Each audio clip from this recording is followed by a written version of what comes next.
Ja, torej, pošteno povedano, pričakoval sem tak rezultat. Ja,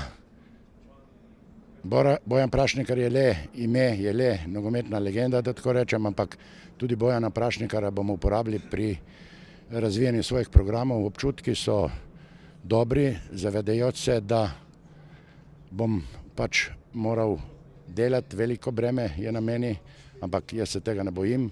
Z ekipo, ki je jo danes imenovala skupščina, bomo delali na tem, da še izboljšamo delo trenerske organizacije, da bodo naši trenerji zadovoljni, da bomo, tako kot sem že uvodoma povedal na predstavitvi, ustvarili produkt, kateri nam bo ponos in bo tudi temelj reprezentance Slovenije. Jaz mislim v zelo dobrem stanju. Da rečem, zdaj bivši predsednik, magister Bračič, je izredno dobro vodil trenersko organizacijo, tudi vsi organi v trenerski organizaciji so se trudili, so delali v skladu s smernicami in programi. Nogometna zveza Slovenije nam je šla na roko, da tako rečem, tudi z finančnim vložkom in deležem. Predvsem smo skrbeli za kvalitetno in dobro pripravo trenerskih seminarjev, tako Pro A, B in ostalih. No in tudi z društvi je imela Zveza nogometnih trenerjev tesen stik, tako da smo spodbujali društva, da delajo v smernicah, ki smo jih v skladu s programom postavili.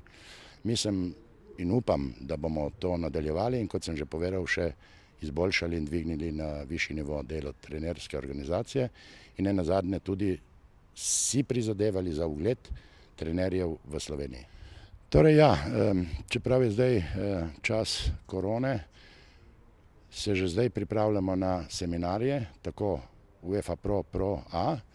Moje prvo, da rečem tako, prva poteza, že v programu sem navedel, da bi program oziroma seminar UEFA Pro ločili, ker v Portorožu se nas je na teh seminarjih zbrali 400-500 trenerjev in mislim, da je to število absolutno preveliko za, da rečem, strokovni seminar, za tudi nivo znanja nenazadnje je različen in mislim, da bo prva poteza naj bi bila ta.